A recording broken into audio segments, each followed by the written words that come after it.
Olá, pessoal. Boa noite.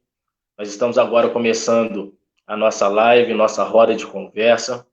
Meu nome é Vinícius Lima, tenho 24 anos, sou pré-candidato a vereador também no município de Além Paraíba. E hoje nós vamos falar de um tema chamado da ferrovia ao café, nasci Além Paraíba. E de lá para cá. Acho que é um tema muito importante.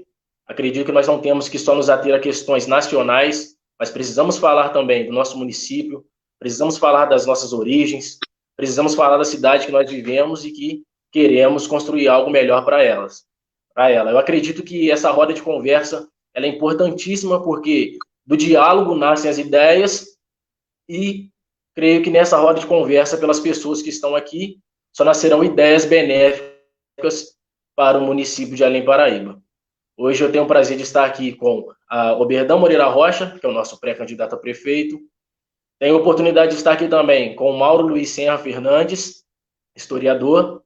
Tenho a oportunidade de estar também com o José Geraldo Esquerdo Furtado.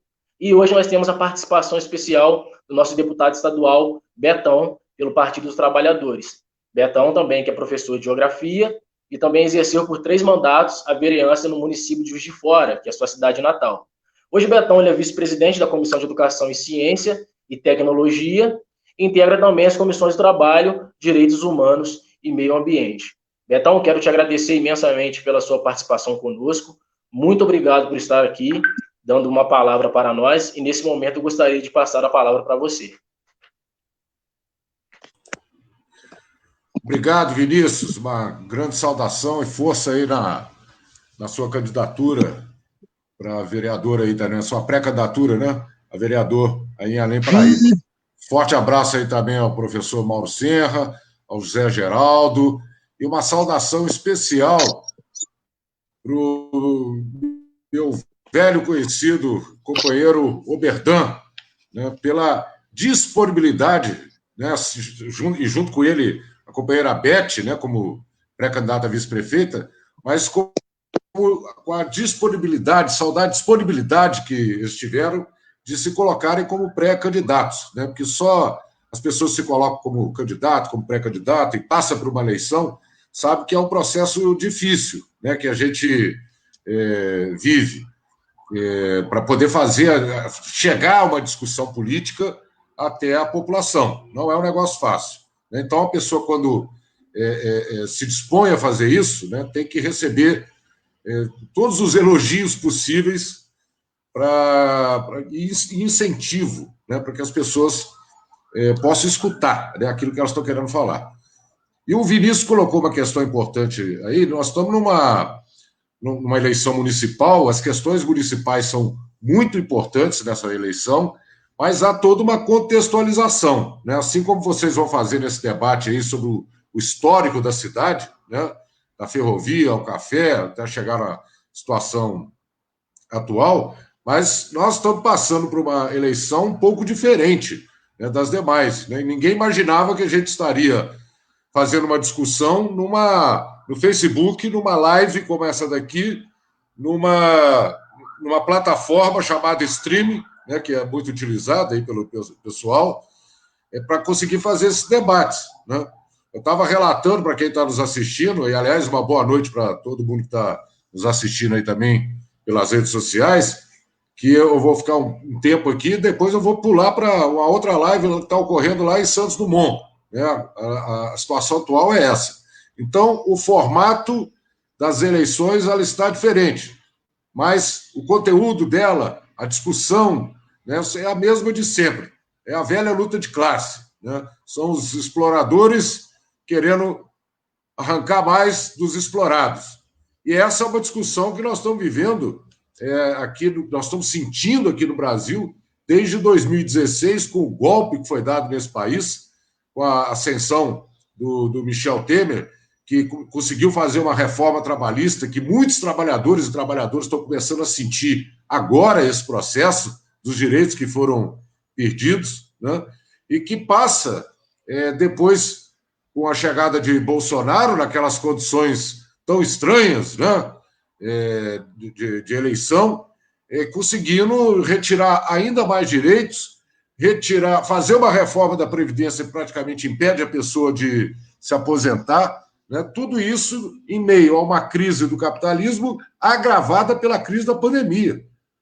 Eu que sou sindicalista, Oberdan, há muitos anos, assim como você, né, que nós lutamos tanto para conseguir construir quadros de carreira, né, de magistério, dos servidores estaduais, dos servidores municipais, dos trabalhadores da iniciativa privada. Eu estou vendo assim tudo caindo, né, em bancarrota com as medidas que estão sendo adotadas por esse desgoverno. E aqui no estado de Minas, a mesma coisa, né? O Zema acabou de aprovar uma reforma previdenciária que a nossa bancada votou contrária, o Verdão, você deve ter acompanhado, mas uma reforma da Previdência que praticamente aniquilou os direitos dos servidores públicos estaduais, né? Que ele coloca como se fossem pessoas extremamente que ganham muito, né, privilegiadas, mas, na verdade, mais de 80% dos servidores do Estado ganham até 4 salários mínimos, no máximo 5. Né? A mulher foi muito atingida, 7 anos a mais para poder se aposentar. Né? Então, eu acho que essas discussões também precisam entrar no meio dessa campanha, né? Que as pessoas precisam entender o que está acontecendo, os direitos que elas estão perdendo em função da política que está sendo adotada. Né? Tem mercado, eu estou hoje em Belo Horizonte, tem mercado aqui em Belo Horizonte que o arroz está sendo vendido a quase R$40 o saco de 5 quilos. Né? Como é que pode chegar a uma situação dessa? Isso tem relação com o governo de Bolsonaro, né? Que acabou com os estoques de alimentos, botou tudo para exportação e está faltando alimento. Né? Então, esse é um quadro que é importante ser colocado. E eu conheço o Oberdan há muitos anos, né? Já militamos juntos, não só dentro do Partido dos Trabalhadores, mas dentro da mesma organização, há muitos anos atrás. Continuamos aí na militância. Eu sei que é um cara dedicado, né, estudioso. A política faz parte do vocabulário do Oberdan, e eu tenho certeza que a população de Além Paraíba tem muito a ganhar, mas muito a ganhar mesmo, com a eleição do Oberdan e da Beth. Né? O companheiro tem muita experiência, já muito traquejo nas discussões políticas. E, Oberdan, com certeza, nós estamos aqui na Zona da Mata, né? Para quem ainda não me conhece, Além Paraíba, eu sou de Juiz de Fora, né? Como o Vinícius falou, eu fui vereador por 3 mandatos aqui em Juiz de Fora, mas sou ligado ao movimento sindical, professor de geografia, fui presidente do Sindicato dos Professores de Juiz de Fora. Né? Então, nós temos essa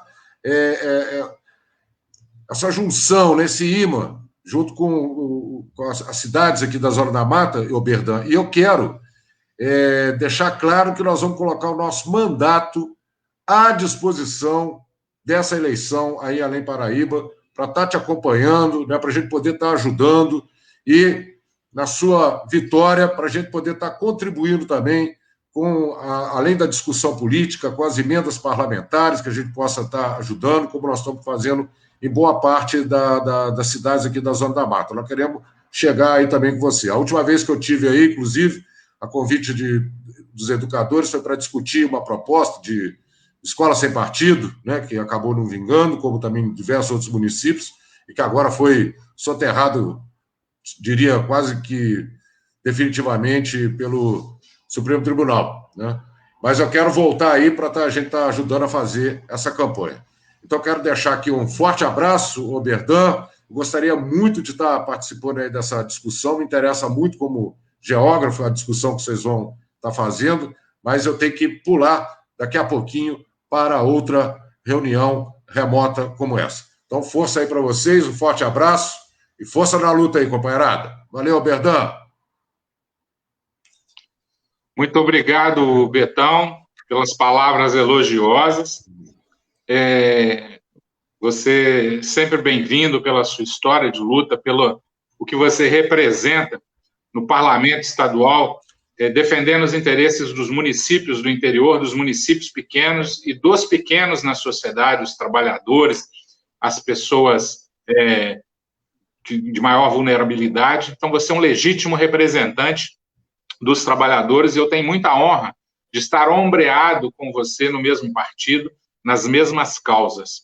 Saiba que você vai ser sempre muito bem-vindo aqui em nossa cidade e que nós precisamos muito de apoio, principalmente do apoio numa futura gestão nossa, né? Você sabe a realidade financeira dos municípios, você sabe os impactos que a crise vai provocar, e então, de antemão, eu também agradeço essa sua disponibilização de apoio para o nosso futuro governo, que nós vamos estar trabalhando muito nesses próximos 60 dias para conseguir mostrar para a população que nós somos uma boa opção, a melhor opção para Além Paraíba.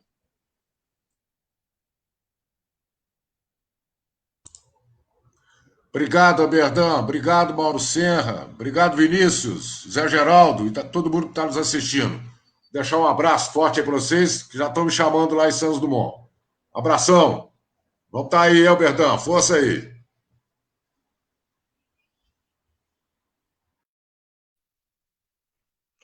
Muito bom. Esse foi o Betão, dando suas considerações introdutórias, falando um pouco sobre diálogo, que eu acho que é algo muito importante, dada a situação atual do Brasil, porque eu acredito que o diálogo ele é a chave para abrir as novas ideias, para que nós possamos seguir um rumo. Quero lhes apresentar também aqui que está conosco hoje, eu falei antecipadamente, o Mauro Serra. Eu tive a oportunidade de cruzar com o Mauro na escola em que fui formado, Escola Estadual Santa Rita, onde Mauro lecionava História. Também tive a oportunidade de vê-lo falando sobre alguns de seus livros sobre Além Paraíba. Mauro ele é graduado em História pela Fundação Educacional de Além Paraíba, que é a FEAP, nossa faculdade local. Também é especialista em Educação e História, especialista em Gestão Escolar. Hoje também é professor da Rede Pública de Minas Gerais. E, como eu disse, também é autor de vários livros sobre Além Paraíba. Mauro, queria dizer que é uma grande honra estar aqui com você para essa roda de conversa. E, nesse momento, eu gostaria de te passar a palavra. Obrigado, Vinícius. A honra é minha. Estou numa mesa como essa aí de pessoas que eu tenho muita admiração. Zé Geraldo é um grande professor, foi meu professor na faculdade. Tenho muita gratidão por ele. É o nosso convidado também de honra aqui. Muito obrigado, Zé Geraldo. O Berdan, que é o nosso pré-candidato a prefeito, junto com a Beth. E você, Vinícius, desejo muita sorte para você. Também sempre tive admiração por você. Você sempre foi um rapaz, um menino muito, muito bom, envolvido nas questões da escola. Você está de parabéns, está chegando onde você está chegando. Torço também por você. Então, boa noite, Além Paraibanos, companheiros da mesa. Eu estou um pouco nervoso, mas mesmo assim eu tenho uma satisfação muito grande de estar aqui nessa live para conversar, para a gente debater sobre a formação da nossa cidade, de Além Paraíba, né? Como além paraibano e historiador, eu sinto-me no compromisso de contar a história de nosso município para as novas gerações, né? É muito importante que as novas gerações tenham conhecimento e valorizem a nossa história, né? Porque melhora a nossa autoestima. E Além Paraíba tem uma história incrível. É uma pena que hoje as famílias não têm muito tempo para contar o nosso passado para as novas gerações, né? As famílias estão muito ocupadas, a concorrência é muito grande de trabalho, pai, mãe, né? Avô e avó. Eu tive o privilégio de crescer junto com avós, né? Que adoravam contar história da nossa cidade. Eu tive uma avó que faleceu aos 104 anos e ela era de 1883. Eu fiquei sabendo de muita coisa através dessa minha avó paterna, minha avó Emídia. E a minha outra avó também contava muita coisa sobre família, sobre as fazendas, sobre a nossa história. Então, é um privilégio. E eu adoro também ficar perto dos idosos, porque são fontes incríveis para quem gosta da história da nossa cidade, né? E a nossa história é uma história que a maioria das gerações não conhece. Pouca gente sabe, por exemplo, que Além Paraíba foi um fronte da Revolução de 30, apoiando Getúlio Vargas, e que teve um paiol de armamentos que explodiu em pleno Porto Novo. Você fala, e tem muitos contemporâneos meus que não sabem disso, até pessoas da família dele que morreu, e eles não estão sabendo. né? Foi ali no Porto Novo, onde a agência do Itaú, dezenas de pessoas morreram, né? Então, a nossa cidade, ela faz parte da história do Brasil, né? Como disse o escritor russo Tolstói, se queres ser universal, fale de sua aldeia. Então, ao longo do tempo, eu tenho publicado, eu tenho falado da nossa aldeia, da nossa singela Além Paraíba, né? que através de vários livros, tem publicações em jornais, livros, né? Que alguns conhecem, me prestigiam, me apoiam, né? Quem não conhece a história corre o risco de repeti-la. E outros mais que eu tenho aqui, não é para isso que eu quero dizer, né? Então, com isso, ao longo do tempo, eu vou publicando livros, jornais, tem um blog também, Além Paraíba História, dando continuidade aos trabalhos de Celso Falabella, Otacílio Coutinho, Egberto Matos e tantos outros que deixaram um grande legado para a nossa cidade. E falando sobre a formação do município, que é a minha pauta de hoje, eu gostaria de reafirmar que ninguém deu mais do que o povo africano para a nossa cidade.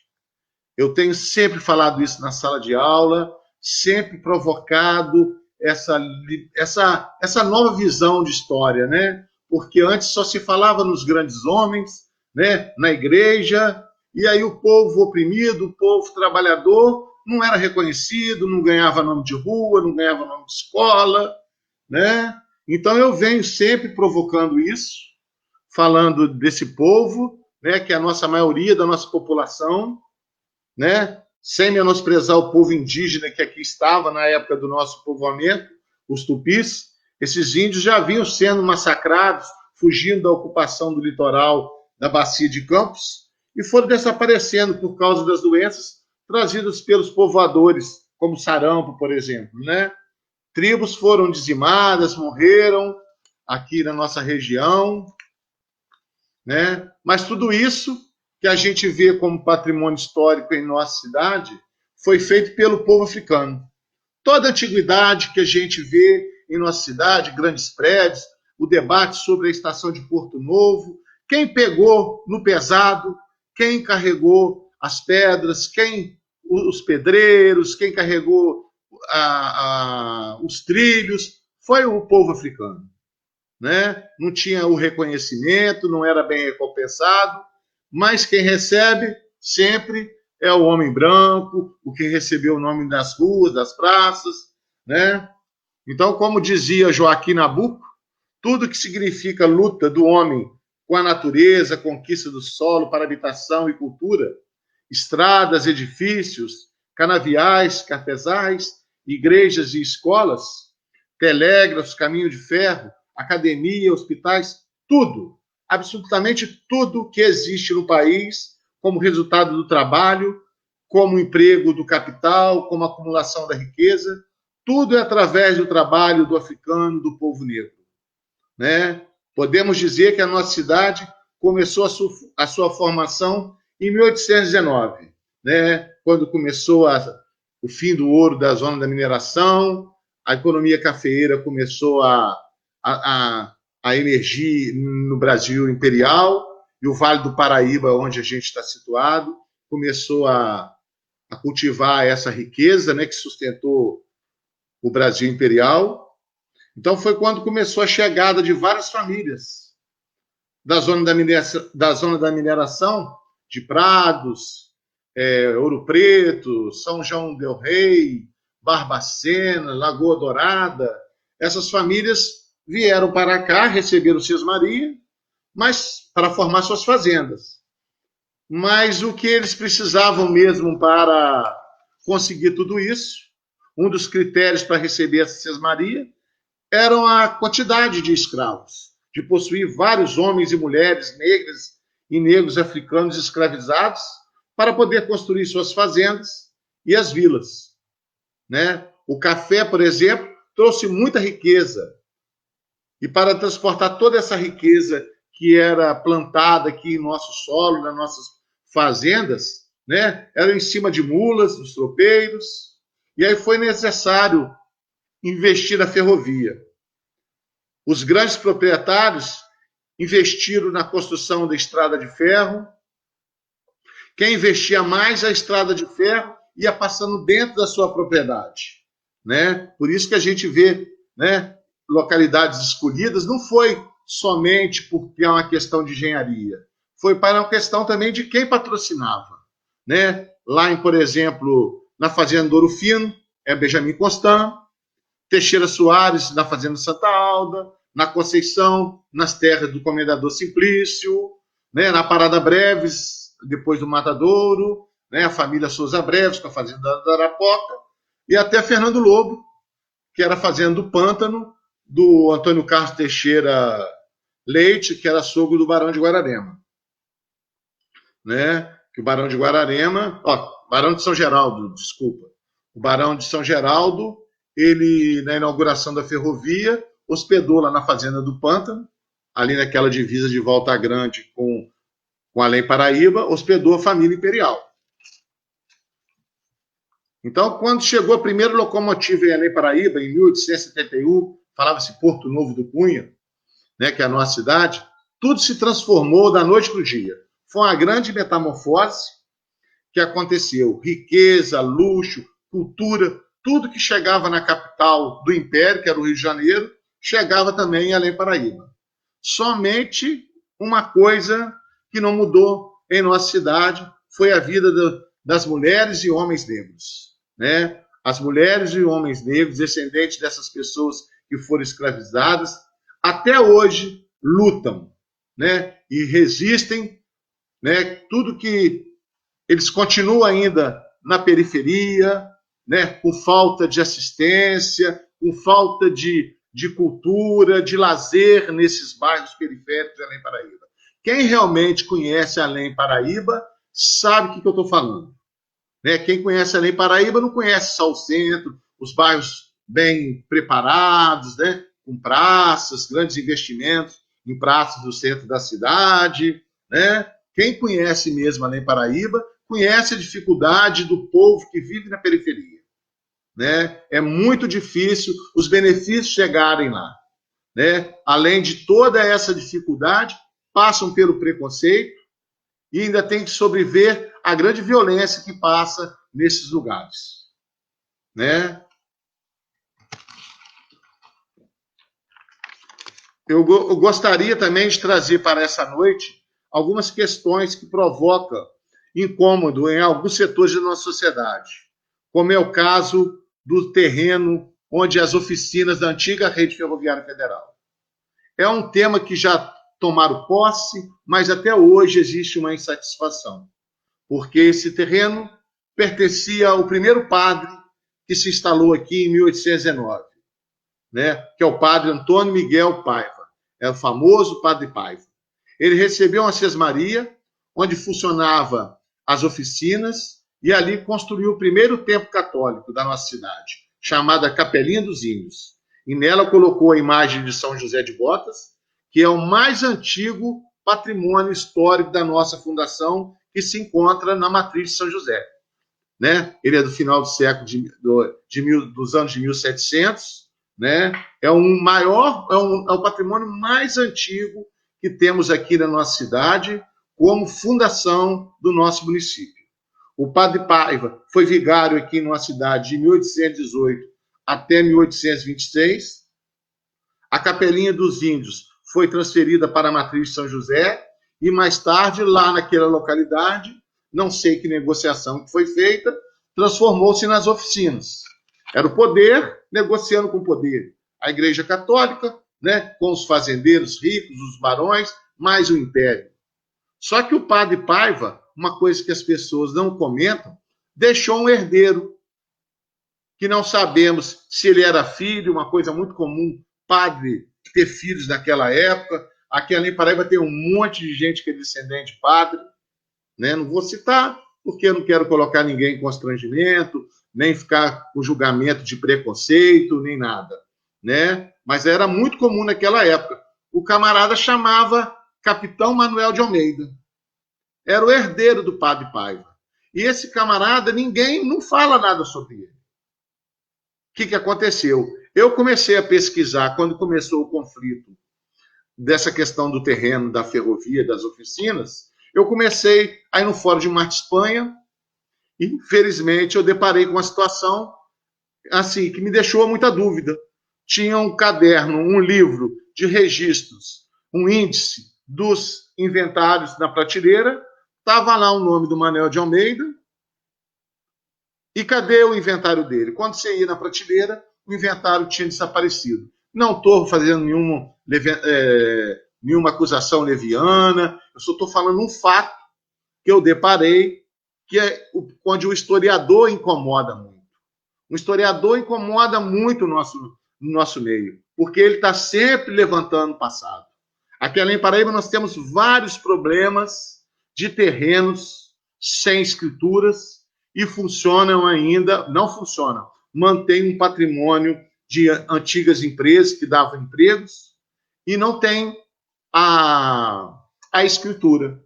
Então a gente precisava de ações mais ativas em cima desses problemas. Posso citar um aqui que não tem problema nenhum, que eu já comprovei através de documento, é a fábrica de tecidos. Ela, para ser instalada em Além Paraíba, ela recebeu do município aquele terreno. Por isso que uma rua chama Paulo de Fronten e a outra Capitão Godoy. O Capitão Godoy era o prefeito e o Paulo de Fronten era presidente da central, da ferrovia na época, cedeu aquele terreno. A partir do momento que a fábrica de tecido deixa de ser fábrica de tecido, tem alguma cláusula aí que precisa ser consultada, pesquisada e provocada na justiça para que esse terreno volte para o município. Fica aquele elefante branco lá, como dizia o falecido amigo meu, Zé Oswaldo Castro Neto, parece um Titanic afundando no centro de Além Paraíba. E com isso temos outros. Tem empresas aí que estão instaladas em terrenos sem escritura, instituições, que aí essas pessoas não fazem nada nesses lugares e a cidade precisando de espaço para se desenvolver.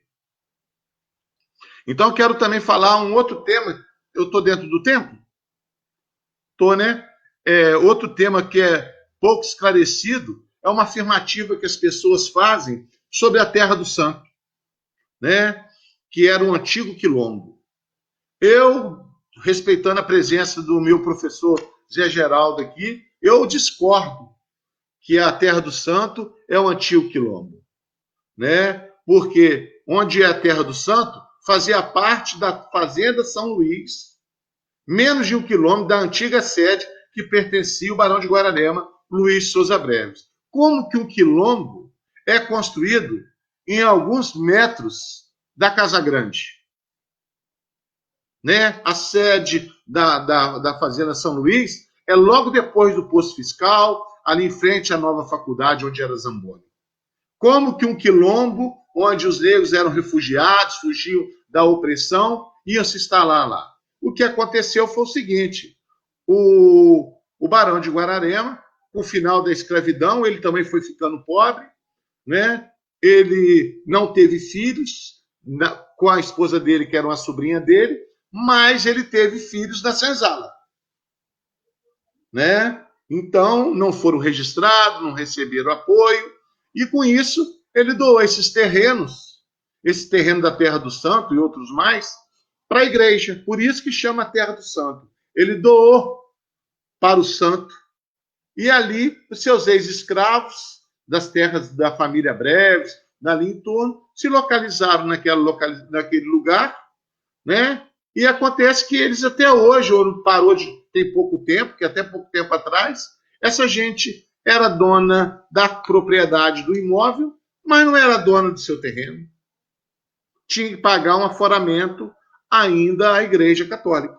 Não sei se a Igreja Católica abriu mão dessa situação. Mas são coisas que o povo negro, estou querendo levantar isso, porque o povo pobre, o povo negro, descendente de escravo, que construiu essa cidade, continua sofrendo com essa discriminação. E a gente que é historiador, a gente é professor, a gente precisa trazer essa questão para a nossa sociedade, porque o povo que mora lá, além de sofrer com tudo, com todas as dificuldades de transporte, qualidade de vida, essas pessoas sofrem com preconceito. por causa da questão da violência. Quanta gente que lá em Paraíba fala assim, eu não vou no morro tal, porque lá vai ter tiroteio. Né? Como se lá só tivesse pessoas armadas lá. Não é verdade. Tem problema social, tem problema de violência, mas ainda tem o preconceito que a própria cidade comete contra essas comunidades. Né? Aí, às vezes, para uma oportunidade de emprego, né? Na hora de avaliar um currículo, fica com medo de ter algum envolvimento. Só quem sente na pele sabe que isso acontece. Então, é uma questão que eu levantei aqui também, que eu queria falar sobre essa questão que a Lei Paraíba precisa discutir essas coisas, não podemos ficar aqui, né? Então, eu já falei sobre isso. Eu queria falar, já está terminando o tema, mas eu só quero dizer, porque eu agora só tenho 3 minutos, que o povo negro não só trabalhou escravizado, ele resistiu, ele lutou, né? Eu gostaria de ter falado aqui uma revolta de escravos que pouca gente sabe que aconteceu aqui na nossa região, na fazenda da Gironda, né? Então não vai dar tempo para dizer. Numa outra live eu gostaria de dizer sobre isso. Foi uma rebelião muito forte contra os opressores daquela época, que era a família Teixeira Leite, né? Então eu fico encerrando aqui minha parte, né? Se tiver outra oportunidade, eu falo sobre essa questão ainda. E muito obrigado. Desculpe o meu nervosismo, se eu falei assim acelerado também, de pouca compreensão. Primeira vez que eu estou numa live, com esse equipamento todo aqui que eu não estou acostumado. Estou acostumado a dar aula no WhatsApp, né? Que nós professores estão do estado de Minas Gerais, e a maioria dos professores de escola pública estão tendo que lecionar com WhatsApp, onde a maioria dos alunos não tem internet, não tem celular, e a gente pressionado e o aluno sacrificado. Então, a minha solidariedade aos meus colegas professores também, aproveitar aqui, né, meus amigos lá da Escola Castelo Branco, que é onde eu trabalho atualmente, o pessoal de Sebastião Cerqueira, que eu já trabalhei lá, a Santa Rita, onde eu comecei como professor. Tenho muita gratidão pelaquela comunidade. Eu mando um abraço para todos vocês e muito obrigado.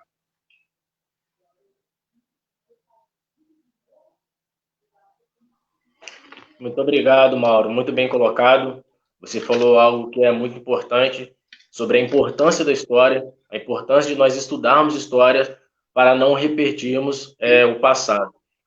Você falou algo também sobre o povo escravizado ter carregado ali em Paraíba sobre os ombros, e foi algo muito importante que você disse. Porque normalmente, quando nós imaginamos falar sobre o povo escravizado, nós remetemos a só as grandes cidades, São Paulo, Rio de Janeiro, Salvador, e não temos a noção nem a dimensão que toda essa estrutura racial caiu aqui também na nossa cidade, mesmo sendo um município bem pequeno, de poucos habitantes. Então, foi uma informação muito importante. Muito obrigado por essas informações a respeito da Terra do Santo, né, a respeito do Porto Novo da Cunha. Todas essas coisas eram coisas que eu realmente também não sabia. Então, fico grato aqui por essa gama de conhecimento que você nos trouxe essa noite. Muito obrigado. Eu quero lhes apresentar agora também o professor José Geraldo Esquido Furtado. Eu tive a oportunidade de vê-lo palestrar na SAP, quando eu cursava eletromecânica. Ele veio palestrando, falando sobre a história da ferrovia em Além Paraíba, e foi uma roda de conversa muito gratificante para nós. Ali eram jovens de 18 a no máximo 22 anos, e eu me lembro dele desde essa ocasião. Ele é graduado em História pela Faculdade de Filosofia de Cataguases. Também é mestre e doutor em Memória Social pela Universidade Federal do Rio de Janeiro, que é a Unirio, e também é professor nas redes públicas de Minas Gerais e Rio de Janeiro também. Os seus alunos, né, da rede de Minas Gerais e Rio de Janeiro têm muitos elogios a fazerem a você. Eu fiz a postagem hoje sobre essa live e alguns alunos responderam dizendo sobre você. Então, desde já, eu quero te agradecer pela sua participação conosco e eu quero te passar a palavra neste momento.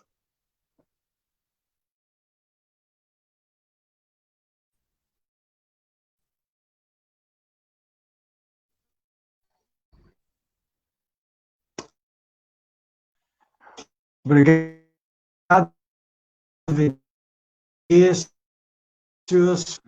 Quando eu terminei o mestrado, o Vitor Ferreira reuniu os entrevistados que participaram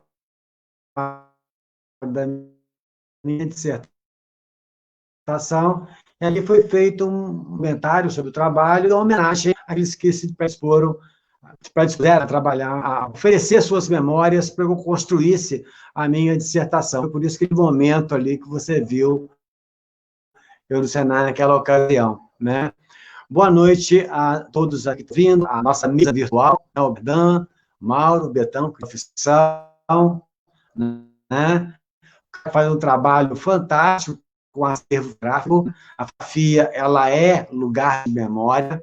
A fotografia é uma janela para o passado e é um trabalho incrível para o historiador que usa esse tipo de fonte, né? Muito rica enquanto fonte, né? Bom, gente, eu também vou pegar a história um pouco mais para frente do Mauro, né? Vou contextualizar a cidade mais ou menos na primeira metade do século XX, né?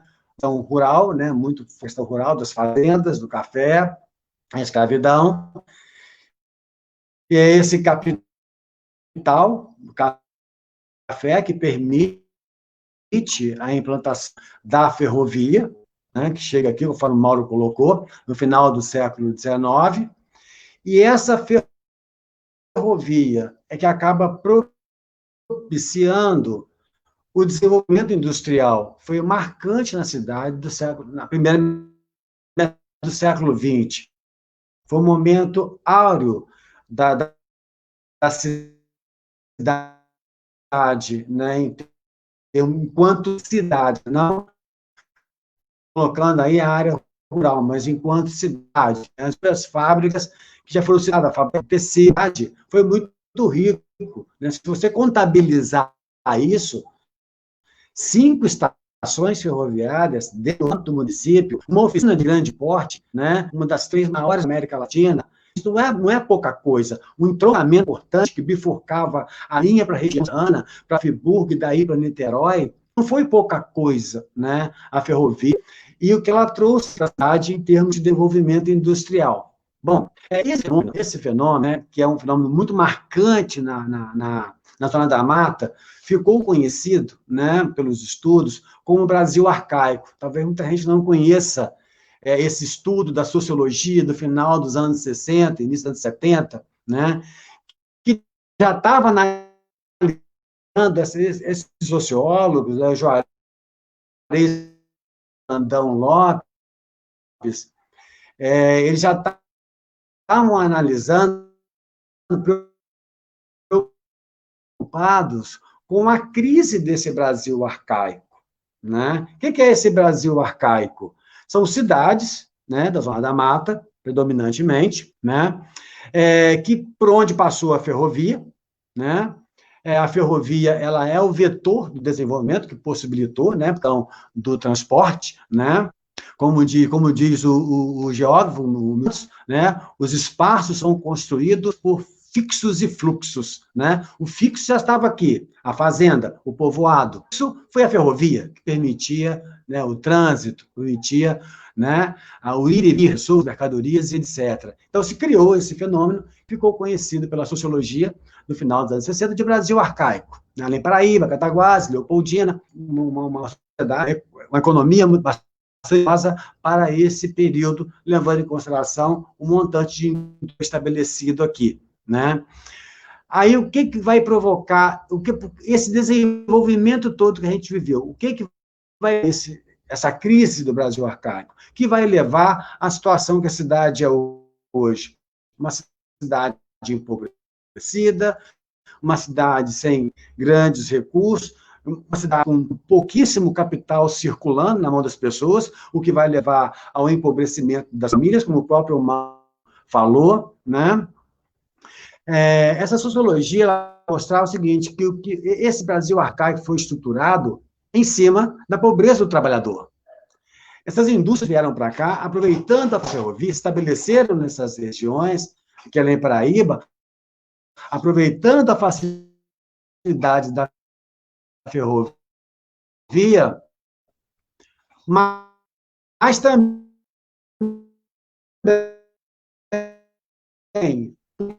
obra barata, de obra migrando da região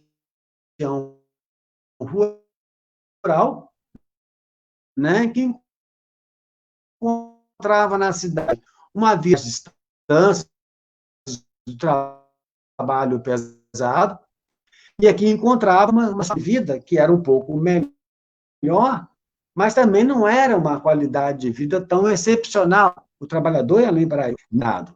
Ele tinha algumas vantagens, né?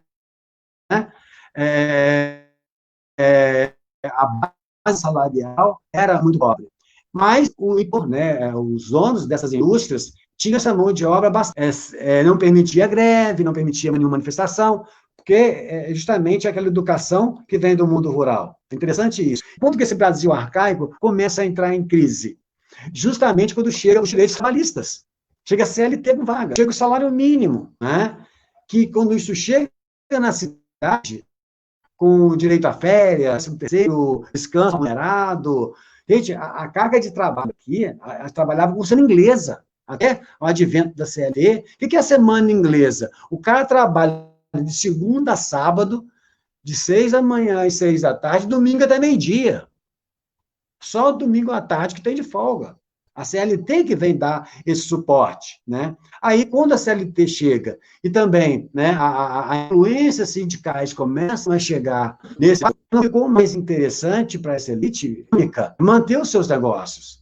Então, na realidade, essa crise do Brasil arcaico, e, por consequente, a própria crise da cidade, ela advém de uma falta de tato, de uma falta de habilidade da própria elite local, que não soube lidar com essa modernidade do trabalho, né? com esse avanço nas conquistas operárias. Esse é colocado como, nesse estudo feito nos anos 60, chamada crise do Brasil arcaico, esse fator é colocado como fator preponderante, né, para a interrupção do ciclo de desenvolvimento.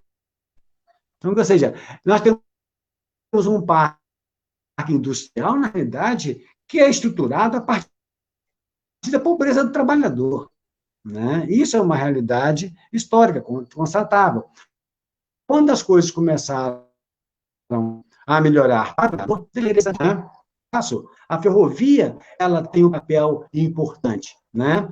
Porque a ferrovia que traz o sindicalismo, é a ferrovia que traz as novas demandas que estavam acontecendo no Rio de Janeiro, em 1917, 1919, nas grandes greves do eixo Rio, né?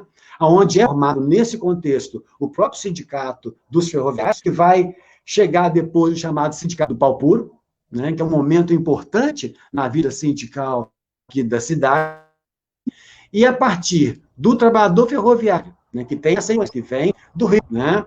Ele passa a difundir isso para outras categorias profissionais.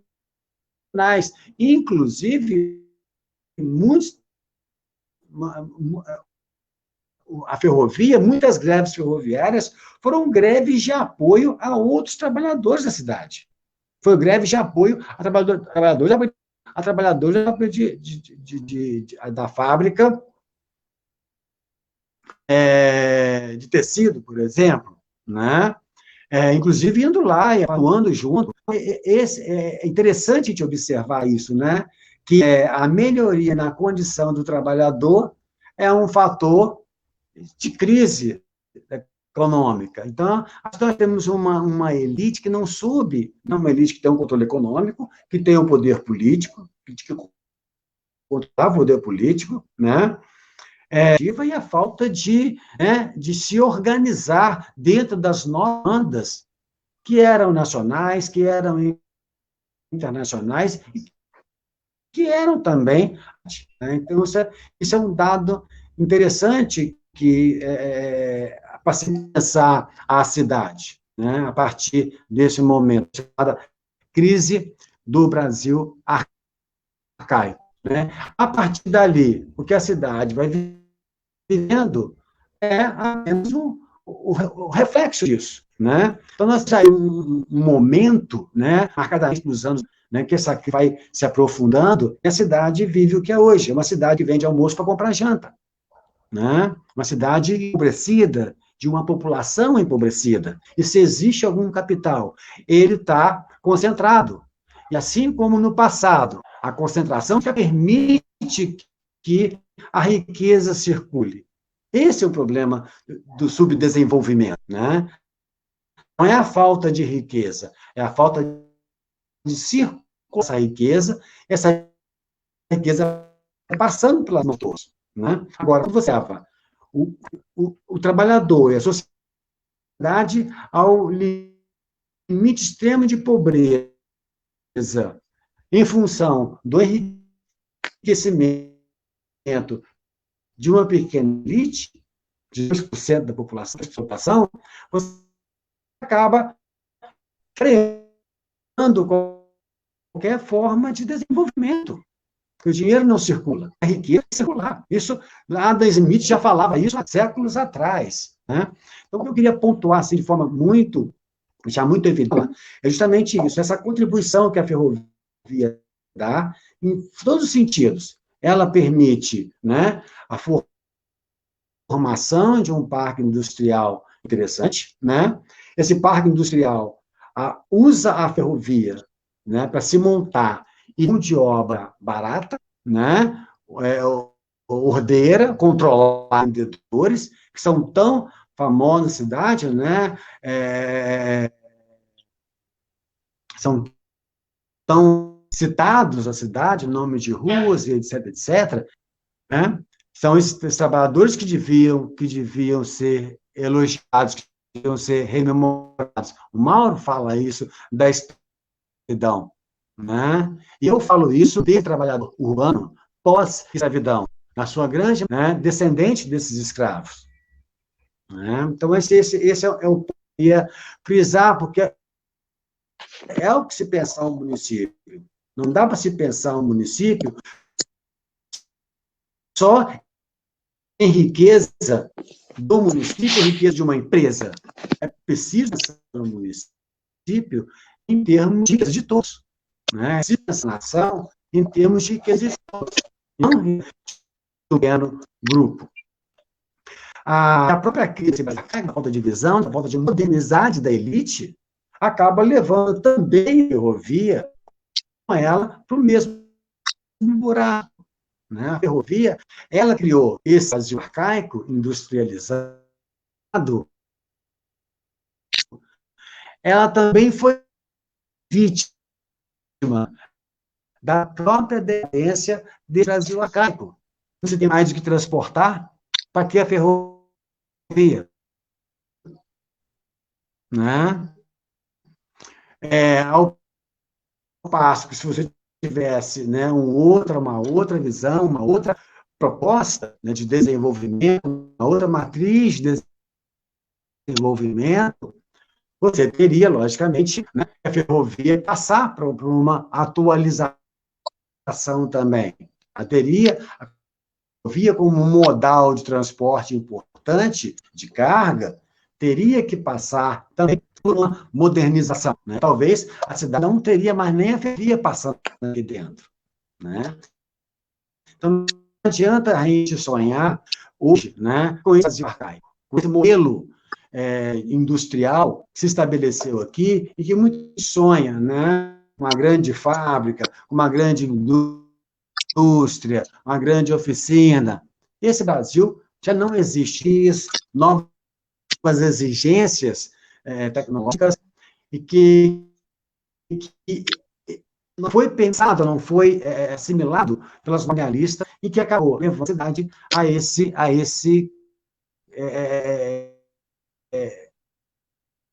essa crise que a gente vive hoje. Né? Tem algum tempo ainda, gente? Oi, tem ainda? Um tempinho?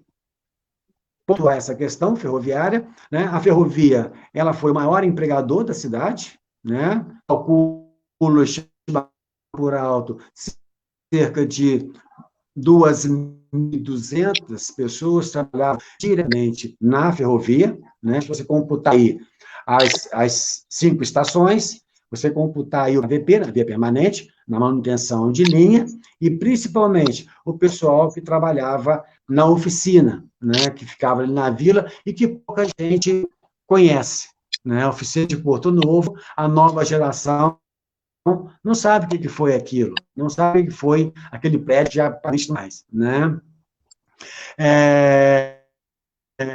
A cidade perdeu, né? Essa história, essa transição, ela foi tão perversa que até esse passado a gente esqueceu. A cidade não sabe quem ela é. Não temos identidade. Nós que somos mais antigos, tivemos um contato direto com esse aparato, a gente ainda tem essa memória, né? Ainda viva. Mas o que a cidade vive é o esquecimento de si mesma, é o esquecimento do que ela é o esquecimento do que ela representou historicamente, dentro de um contexto mais amplo, né? O que está faltando agora é a gente justamente lembrar esse passado, trazer esse passado para nós, não para repeti-lo, né, Mauro? A história não se repete, não sei quanto faça, mas poder a gente pensar alternativas para a cidade, né? Possibilidades para a cidade a partir do que nós fomos, de onde estamos, né? Nós somos. A cidade não sabe quem ela é. A cidade não se reconhece. O povo da cidade não se reconhece enquanto história da cidade, né? Tanto é que o patrimônio industrial está indo de água abaixo. O industrial está se perdendo, né? O que nós vivemos hoje é o esquecimento. Nós esquecemos quem nós fomos. Né? Se você não sabe quem você foi, não sabe quem você é. Você não sabe quem você será. Isso é a máxima da história. A história para conhecer. A memória nos dá o indivíduo. Nós, para fundar o entendível, para que a gente construa um futuro mais consistente, mais preciso, mais duradouro, mais viável, né, para toda a sociedade, e não só para meia dúzia, como foi no passado. Né? Acho que o todo tem que estar colocado aí. Então, assim, nessas questões, eu queria também fazer essa argumentação, né? Travar esse Paraíba, né, que ainda está na memória dos mais velhos, do século XX, né? Essa crise desse momento da cidade, né, que de verdade, num ostracismo histórico, num ostracismo de memória, e que acabou deixando a gente perdido, sem identidade, sem saber aonde ir. Né? Então, acho que essa é a mensagem que eu queria passar para vocês, tendo a oportunidade de estar aqui conversando, de pontuar mesmo que rapidamente um aspecto, né? Tem muita coisa para se conversar, há muitos detalhes sobre essa cidade, esse período, que a gente não conhece, né? Por exemplo, esse Brasil arcaico, nesse Brasil industrial que a gente tanto fala, a cidade não era calçada, para o da cidade só foi em 1950, na calçada. Só em 1950 chegou fogão a gás na cidade, mas o automóvel chegou em 1928, aqui em Além Paraíba, né? Então, tem aspectos, né, interessantes desse Brasil arcaico, que a gente não conhece, né? Então, não conhece bem a cidade, né? Mas nos anos 50, as pessoas reclamaram de boiada, que matavam pessoas pela rua, vítimas, entre crianças e velhos, pisoteados por bois, estourados pela cidade, né? Então, esse Brasil arcaico, ele é muito interessante, ele é muito rico nos seus aspectos, nos detalhes. Né? Quem sabe, num próximo, né, mais à frente, numa próxima live, num próximo momento, a gente possa detalhar detalhar melhor essa nossa cidade, essa nossa origem, esse nosso espaço de vivência e poder pensarmos uma cidade daqui para frente, ok? Agradeço a paciência de vocês, ido aí com uma pontinha da história de Além Praia.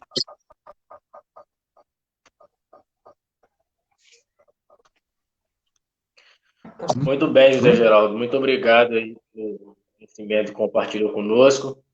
Você falou algo sobre identidade, eu acho isso muito importante, porque quando nós sabemos a nossa identidade, nós temos um norte. Há uns anos atrás, eu tinha pelo menos uns 15 anos, eu participei de uma roda de conversa. Eu estudava na SAP também, um curso profissionalizante de elétrica. Era uma roda de conversa entre os alunos da SAP e do Santos Anjos. E uma moça do Santos Anjos, ela levantou uma questão dizendo que ali em Paraíba poderia correr o sério risco de ser uma cidade somente de idosos, ou seja, uma cidade somente em que as pessoas só querem curtir a sua aposentadoria. Mas a gente não quer isso. Porque ali em Paraíba tem jovens, tem pessoas, são trabalhadoras, são inteligentes, de garra, e a gente acredita que possamos ajudar a reconstruir o polo industrial, né, o polo empregativo da cidade. Muito obrigado pela sua fala, trouxe bastante conhecimento para nós. Eu gostaria nesse momento também de apresentar, que está conosco aqui, como falei antecipadamente, nosso estimado pré-candidato Oberdão Moreira Rocha, uma pessoa que eu tenho convivido e tenho aprendido bastante. Cada vez que eu chego perto, eu aprendo alguma coisa. O Oberdão, ele cursou economia, né, na UF. Também ele é advogado pelo Instituto Viana Júnior, Juiz de Fora. Também é especialista em planejamento e gestão social pela UFJF. E também é especialista em políticas e gestão de saúde na SES de Minas Gerais. Quero te agradecer, Oberdão, por participar mais uma vez dessa live e ter me feito o convite. Me sinto bastante lisonjeado de estar sendo mediador nessa live, como falei antecipadamente, dentre várias pessoas esclarecidas, cheias de conhecimento para trazer para nós. E neste momento, eu gostaria de te passar a palavra.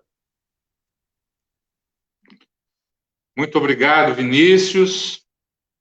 É um prazer enorme estar participando de mais esse momento de discussão de políticas públicas para a nossa cidade, para a nossa região, e estabelecendo um momento de reflexão muito importante para todos os que nos ouvem em todos os cantos do Brasil e do mundo, porque a internet é um rompedor de barreiras, né? E a gente tem, nesse momento, várias pessoas ligadas em várias partes do Brasil e até em outras cidades, e outras que vão assistir a gravação.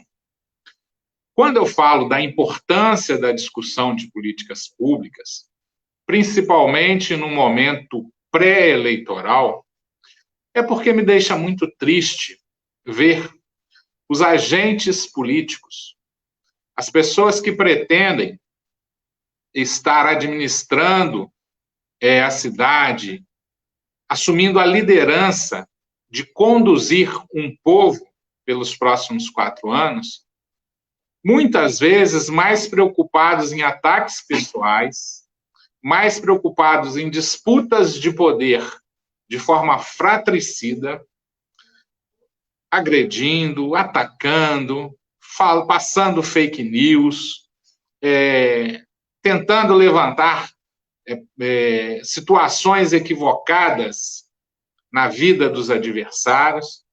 E, na verdade, o que importa realmente num processo de discussão política é a possibilidade de discutir os caminhos, as alternativas para o próximo período de gestão. Então, é muito mais amplo e eu fico muito honrado de estar participando já há alguns meses dessas atividades de formação política, dessas atividades de discussão de políticas públicas, de reflexão com a sociedade, com as pessoas que nos assistem, porque nós certamente estamos transpassando as barreiras do primitivismo, as barreiras da política arcaica. O Zé Geraldo falou bastante aí do Brasil arcaico, né? O arcaico é aquilo que tem práticas antigas, costumes antigos, procedimentos antigos, e na política nós temos isso também.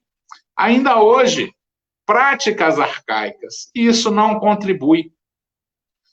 Se nós queremos resultados diferentes, nós precisamos adotar práticas diferentes. Não se consegue resultados diferentes fazendo a mesma coisa. Então, é preciso que as transformações aconteçam desde os discursos e as práticas políticas. E, principalmente, depois, na gestão administrativa. Isso é muito claro na minha mente, e por isso eu me orgulho de estar participando desse processo.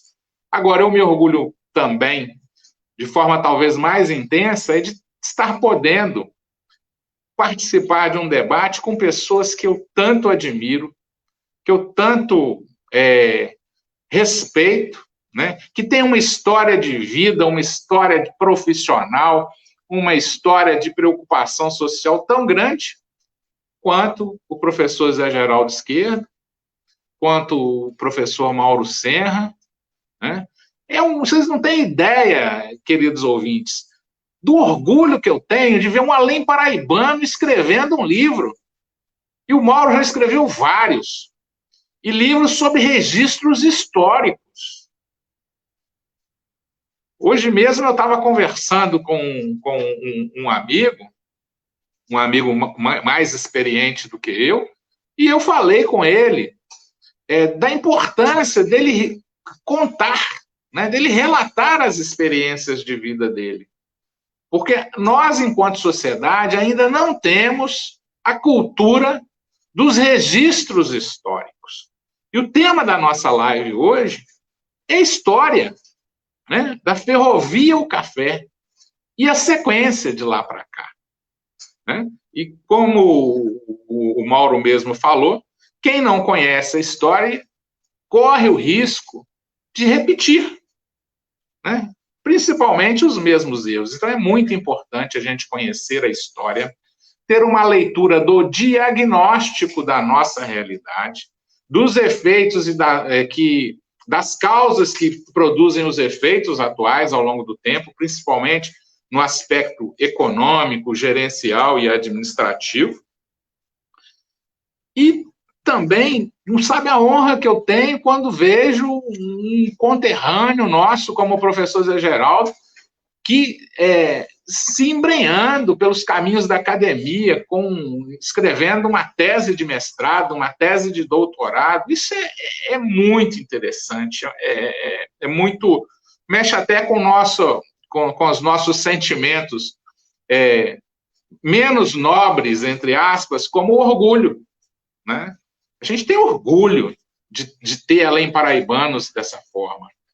E também, Vinícius, você não fica triste, não, porque eu também tenho muito orgulho de estar participando aqui contigo, né? Apesar de você ser um rapaz novo, mas você tem um potencial incrível e eu aprendi a te respeitar e te admirar muito, viu? Acho que você está no caminho certo, você é o nosso futuro, né? As poucas vezes que nós já conversamos, né, e no mínimo umas 2 vezes você já esteve aqui no meu escritório, na minha casa, ansioso de aprender e procurar saber, acho que você tem um potencial muito grande de aproveitamento e de crescimento político, gerencial, administrativo e mesmo de militância social enquanto advogado que você está formando, e com a sua consciência.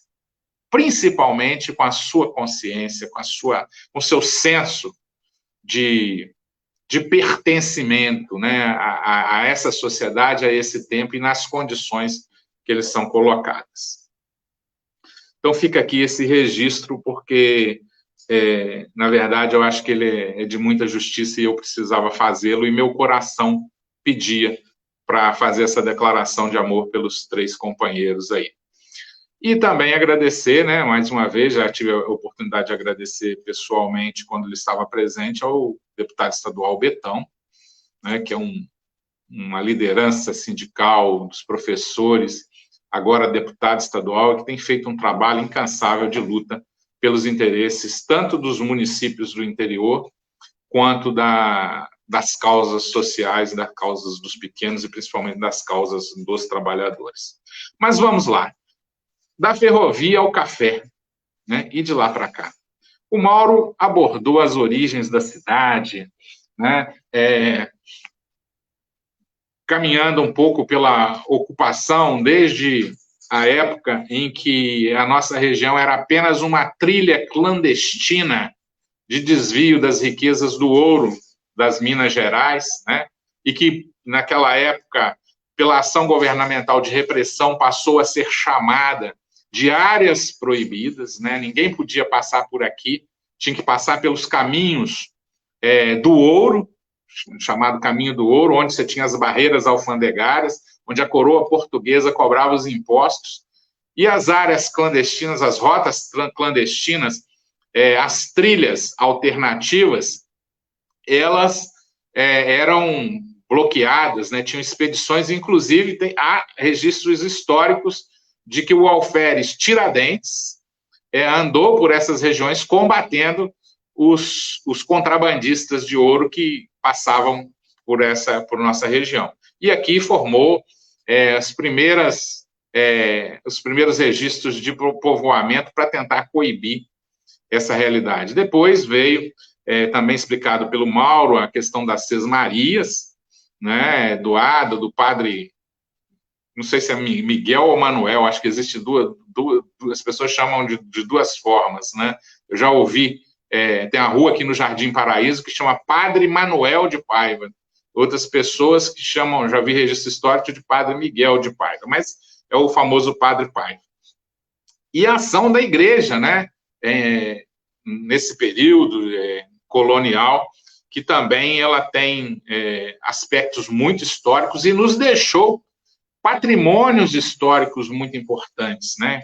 Aqui em Paraíba mesmo nós temos a igreja de Angostura, né? Madre de Deus de Angostura, que é muito bonita e de uma importância histórica enorme.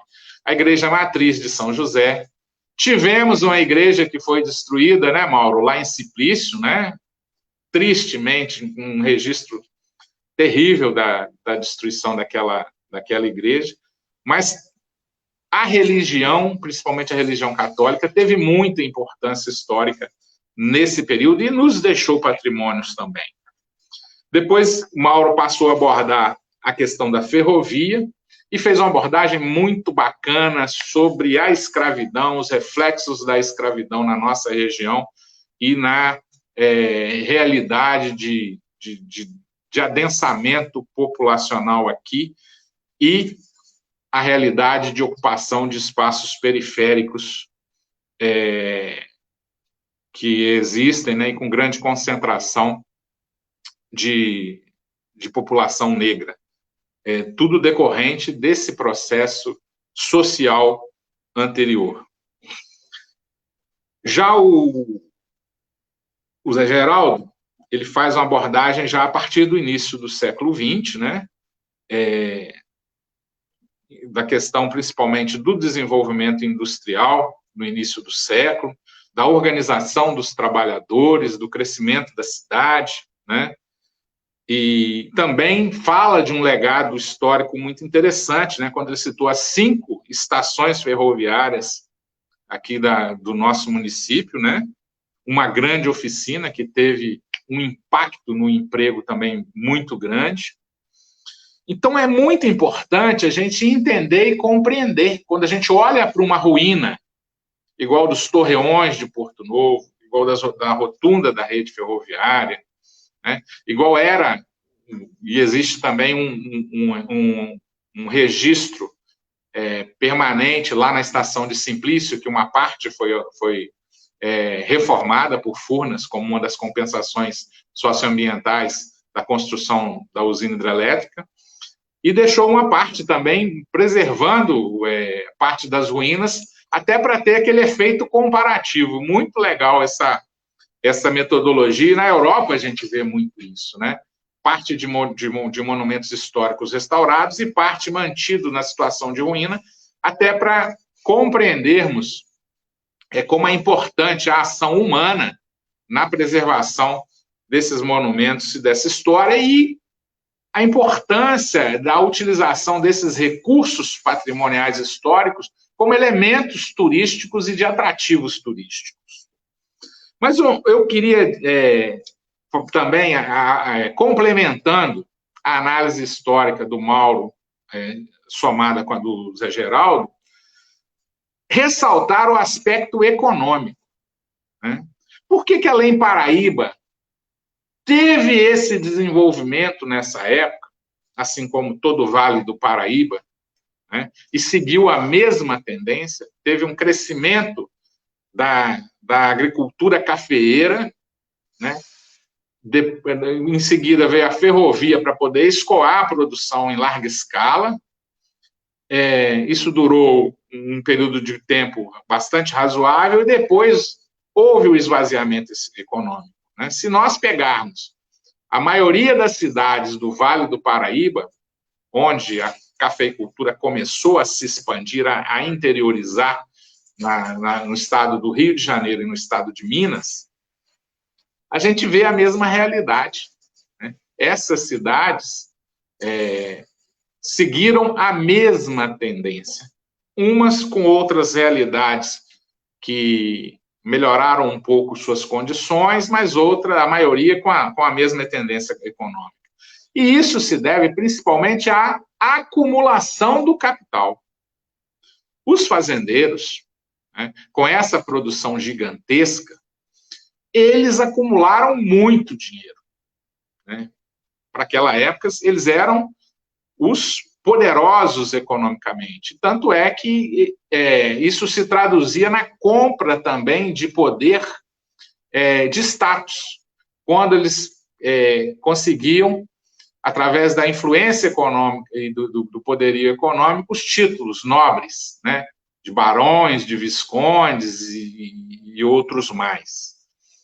E isso foi se acumulando, eles não tinham mais onde guardar dinheiro, né, onde comprar terras, então eles começaram, a partir do início do século XX, começaram principalmente os mais visionários, a fazer investimentos em outras áreas, principalmente na área industrial, né, que eram as opções de investimento econômico que tinha, né? Então, nós vimos aqui em Além Paraíba esse capital sendo aplicado na formação da geração de energia elétrica, na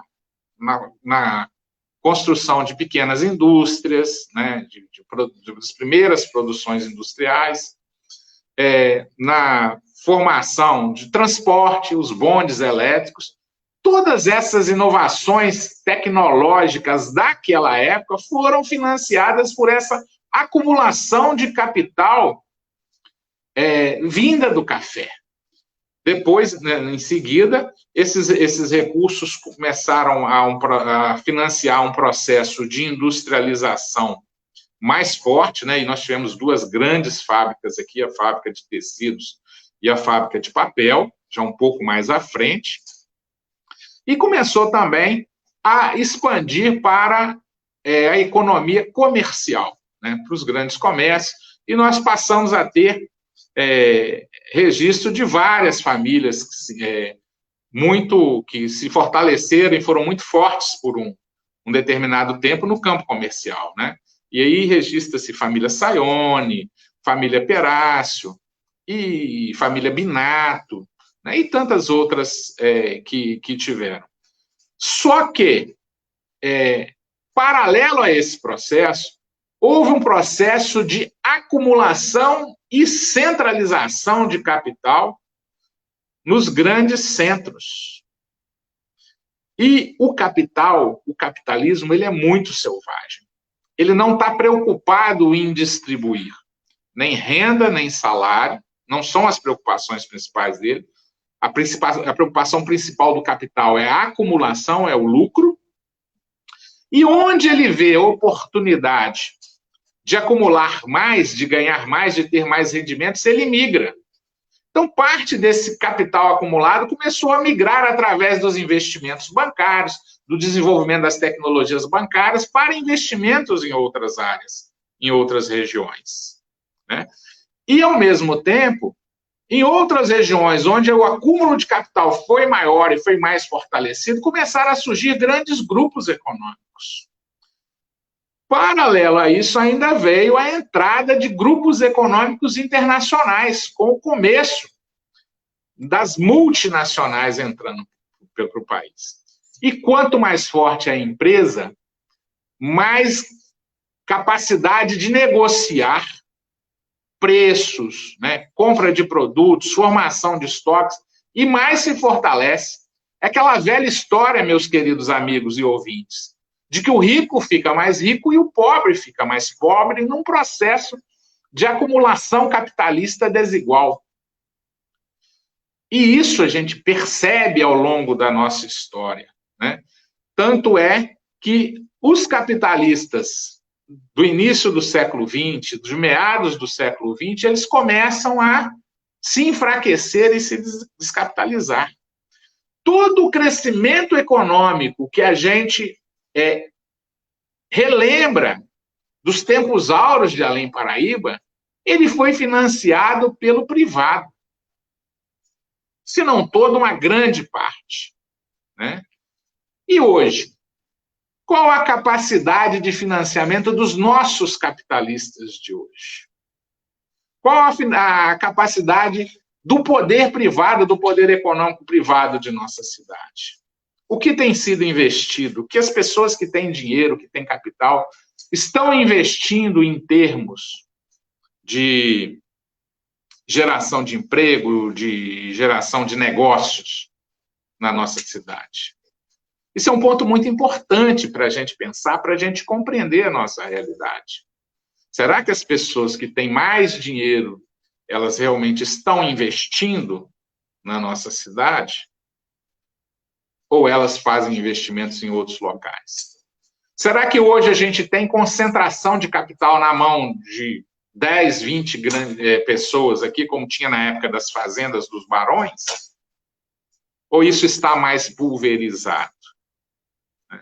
E, na verdade, isso se pulverizou, sim, a economia mudou muito.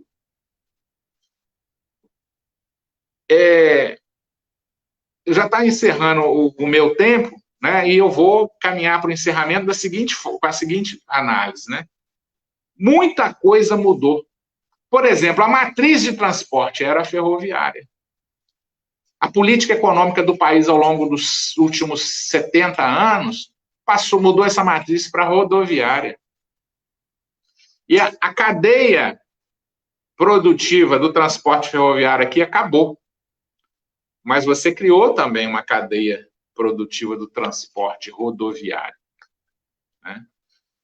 E em termos de perspectiva, o tempo realmente é muito pouco para a gente fazer uma abordagem econômica, de análise econômica histórica, né? Principalmente de história econômica, mas eu vou encerrar da seguinte forma, né? Falando das perspectivas, eu sou otimista, porque toda crise ela tem um alto e baixo. Imagina o desenho de uma onda. Tem a crista da onda, que é lá em cima, que são os tempos áureos.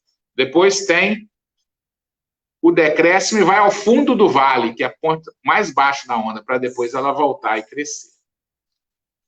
Nós precisamos ajudar, principalmente a administração pública e a sociedade, inclusive os capitalistas do nosso tempo, precisa ajudar a reverter esse fundo de vale e começar a subir para a crista da onda. Nós tivemos, há poucos anos atrás, investimentos poderosíssimos aqui na nossa cidade, inclusive com ação governamental, que foi no final do governo Lula e no início do governo Dilma, quando foi construída uma usina hidrelétrica de Simplício, gastando-se milhões, bilhões de reais aqui, né, para construir esse investimento que pertencia ao Programa de Aceleração do Crescimento, que tinha ficado 30 anos no papel e não saiu. Se hoje a diretriz governamental maior federal, neoliberal, acabou com o PAC, acabou com os grandes investimentos de grandes obras, mas nós temos que fazer a reação, e a reação de baixo, né? A reação de todos, a reação principalmente induzida pelo poder econômico, pelo poder público municipal. E o turismo tem um papel fundamental nisso, eu acredito. Então, as nossas fazendas históricas, né? A vila do distrito de Angostura, que eu costumo brincar que é a nossa Tiradentes, é a nossa Ouro Preto, é a nossa Mariana, é a nossa Diamantina, né? Guardadas as devidas proporções. As estações ferroviárias, né? Agora nós conseguimos recurso aí, através do deputado Cristiano Silveira, para restaurar 2 estações, que é a de São José e a de Fernando Lobo, dentro desse projeto que precisa ser implementado e vai ser implementado, né, que é da locomotiva 51, e o nosso passeio de locomotiva Maria Fumaça, que é um atrativo muito forte das pessoas da cidade grande, dos turistas em geral, né? A rotunda, o escritório da rede ferroviária, a Ponte Preta, né? Poucos lugares no Brasil tem uma ponte de ferro igual a Ponte Preta aqui, que há uns anos atrás queria se roubar essa ponte daqui. A rede ferroviária queria vender aquela ponte, né? E uma ação da Câmara Municipal, que eu era vereador, impediu fazendo o tombamento daquela ponte naquele momento. O nosso rio, as nossas serras, né? As nossas montanhas, 2 usinas hidrelétricas com 2 lagos, a menos de 40 quilômetros uma da outra. Ilha dos Pombos, na Light, Simplício e Anta, né? Aqui, Simplício, no nosso território de Além Paraíba, e Anta, divisa do Chiador com Chiador Minas, com Sapucaia e Três Rios, né? Então, nós temos um campo para poder desenvolver isso, e acredito que o turismo é a indústria do século XXI. Precisamos fazer um planejamento muito detalhado, muito comprometido, muito profissional, e fazer um plano de longo prazo, de 20 anos, onde cada prefeito que passe pela nossa cidade cumpra a sua parte nessa preservação, cumpra a sua parte de investimentos, de organização financeira do município, para sobrar investimentos, para poder gradativamente restaurar o que precisa ser restaurado, organizar o que precisa ser organizado e liderar as ações para transformar todo esse potencial turístico que nós temos em ações efetivas de turismo, geração de emprego e geração de renda. E isso é possível. Isso não é delírio. Tanto é que nós vemos o trabalho que o André Borges faz à frente do museu, restaurou com as ações dele a parte da frente da estação de Porto Novo, onde funciona o museu, funciona o Cine Pop. Nós vemos o trabalho que os ferroviários, né, o Zé Carlos, o Valério, né, e outros companheiros têm feito de restauração da locomotiva 51. Hoje ela já anda, né? Então, é possível, tem iniciativas, a sociedade tem iniciativas, e o governo precisa ser parceiro efetivo para conseguir transformar esses sonhos em ações concretas. Eu encerro essa minha explanação com essas palavras, né? Peço desculpa por ter extrapolado em alguns minutinhos poucos o tempo previsto, mas a minha mensagem é de esperança, de otimismo, que nós vamos romper essa barreira da inércia, que, principalmente governamental, que existe, e novos tempos de ações e investimentos concretas na consolidação e na amarração de um projeto turístico significativo para Além Paraíba estão próximos. Muito obrigado pelo espaço e pela participação.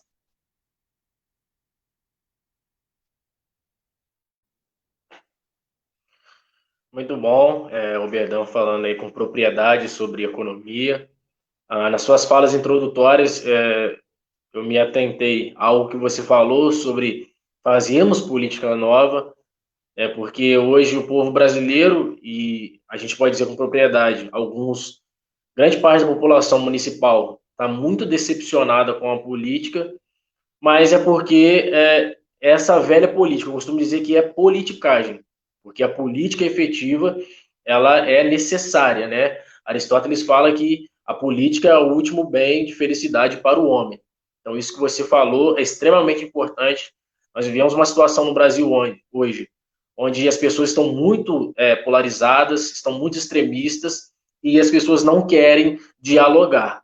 Logo, quando elas sabem, talvez, de uma opinião política de uma certa pessoa, elas já têm uma aversão tão grande que não permite o espaço para o diálogo.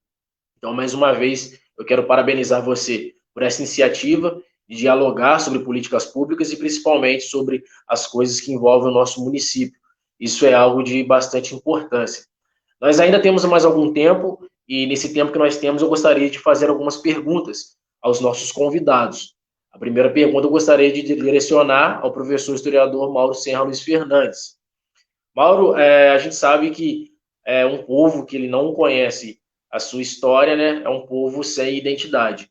Então, eu gostaria de saber por você, você tendo essa gama de conhecimento, você tendo todo esse entendimento sobre o assunto, na sua visão como professor historiador, de que forma nós poderíamos despertar nas pessoas o interesse em conhecer a história da nossa região? Eu gostaria de saber isso por você.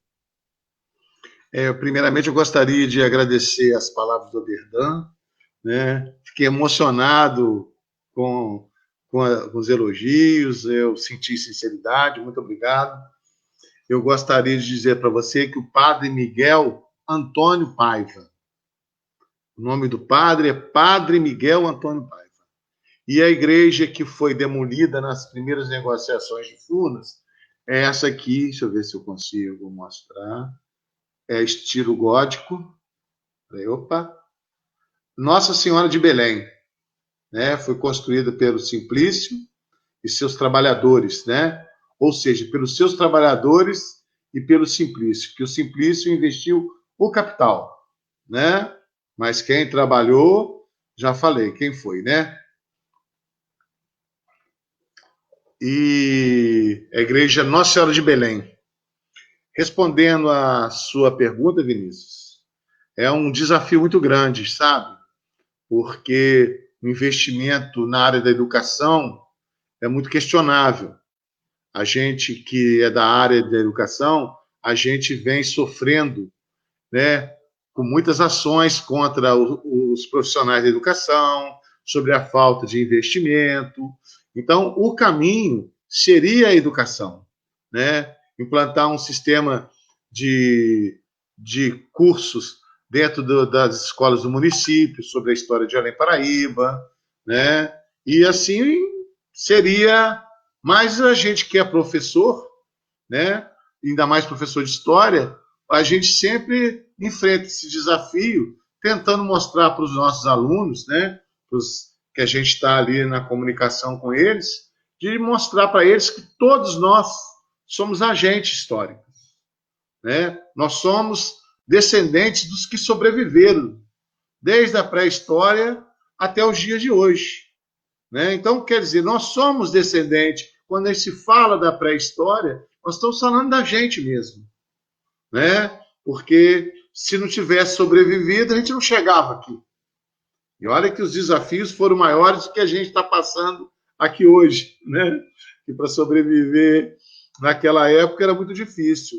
Então, o tempo todo que a gente está na sala de aula, no convívio com os alunos, quando a gente vai trabalhar um tema, a gente tenta colocar, né, a nossa história junto dela, a nossa vida junto dela, para não ficar aquela coisa distante, né? Que antigamente a gente aprendia história, né? Decora isso aqui, vem dar o ponto, vou sortear teu nome. Aí quem sorteava estava ferrado. Se não tivesse decorado todo o texto, né, a gente estava aniquilado. E agora não, a gente tenta colocar a nossa proposta de professor de história, principalmente, de colocar o aluno dentro do contexto. Ele faz parte, né? Quando a gente fala da Segunda Guerra Mundial, a gente fala dos pracinhas além paraibanos. A gente leva o aluno até o monumento, que muita gente passa por ele na Praça do Coronel Breves, em São José, e não sabe que é uma homenagem aos nossos soldados que saíram daqui para lutar na Itália. Tem 2 nomes de ruas aqui de 2 que foram mortos. Eram 3 que morreram. Mas, na verdade, nós temos o nome de 2 ruas aqui com heróis da Segunda Guerra Mundial. Um é na Vila... As 2 são na Vila Laroca. É a rua Cloer Bastos Cortes, ali de frente a Lusitana, aquela rua que vai lá para dentro, lá do Morro São Sebastião ali, e aquela que vai também para a Expedicionário Manuel de Souza, que vai ali onde é o Centro Espírita, a igreja evangélica, esqueci o nome da igreja. Assembleia de Deus, obrigado. Né? Então, ali, aquela rua Expedicionário Manuel de Souza, é um herói que morreu, é um ex-ferroviário que estava montando uma ponte, né? Lá uma ponte de madeira, usando todo o conhecimento que ele adquiriu aqui nas ferrovias, né? Foi construir e levou um tiro lá e foi morto em combate. O Cloer Bastos Cortes, não, ele morreu depois do final da guerra. Né? Ele estava dirigindo um jipe num túnel, né? Bateu com um caminhão. Estava na guerra ainda. Estava trabalhando ainda para a guerra. Né? Estava lá doando todo o seu heroísmo, todo o seu patriotismo contra o fascismo, contra o nazismo. Né? E aí, hoje em dia, infelizmente, sem falar, querendo falar e não querendo falar, né? Nós estamos tentando aí, com esses heróis todos que tem um monumento aqui, tentando combater essa ideia de fascismo que está rolando aqui no Brasil e na nossa cidade. Né? Nós temos que combater isso. Então, o que eu acho é que a educação é a forma que a gente tem de mudar. Né? A gente precisa, como profissional da educação, ser valorizado. Professor de história é muito combatido. Quando a gente fala, por exemplo, de lutas de classe, a gente é comunista. Quando a gente fala das cotas, a gente é comunista. Porque quando a gente associa as cotas raciais com a questão do negro, com a exploração, com a falta de oportunidade, a gente é acusado. O tempo todo a gente vem sendo massacrado pelo sistema que quer dominar a situação e ignorar tudo que aconteceu. Né? Então, é essa mensagem que eu tenho aqui. Eu agradeço muito pelo convite. Participar aqui está sendo uma honra. É igual a gente entra na sala de aula. A gente entra para ensinar e acaba aprendendo. Né? A gente sempre aprende, ainda mais meu professor Zé Geraldo aqui, está aqui. Sempre é muito bom ouvi-lo. O Berdan, nossa, foi sensacional, com todo o conhecimento, todo o preparo que ele tem para comandar a nossa cidade. Eu confio muito no nome do Oberdan, da Beth. A nossa chapa está uma chapa muito bacana. Eu estou muito confortável de falar sobre essa pré-candidatura, né, que ainda não está ainda lançada como candidato, por causa das datas. Né? Então, eu só tenho a agradecer. Muito obrigado, Zé Geraldo. Um abraço para você. Tudo de bom, meu amigo. Tchau, boa noite.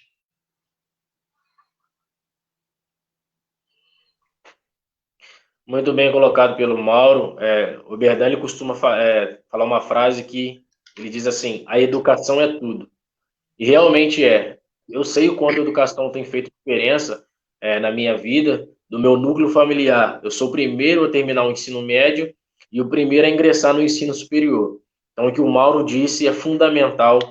Precisamos mudar pela educação. Precisamos cada vez mais estudar mais a história municipal e um pouco mais também a história do nosso país.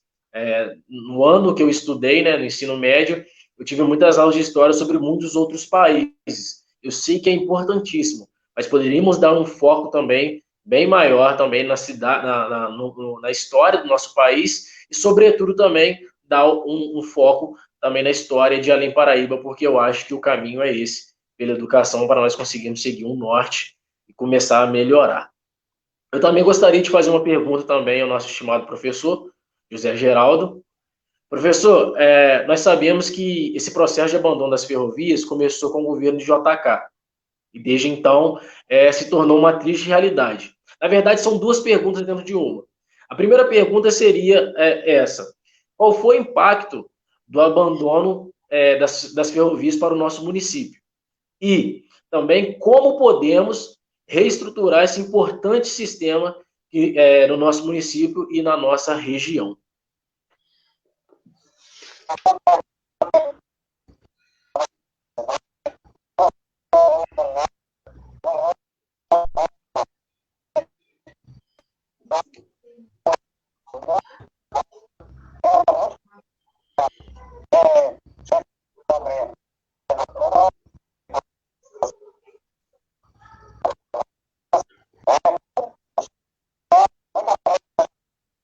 Desliga isso. Liga. Liguei.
José Geraldo, consegue me ouvir bem?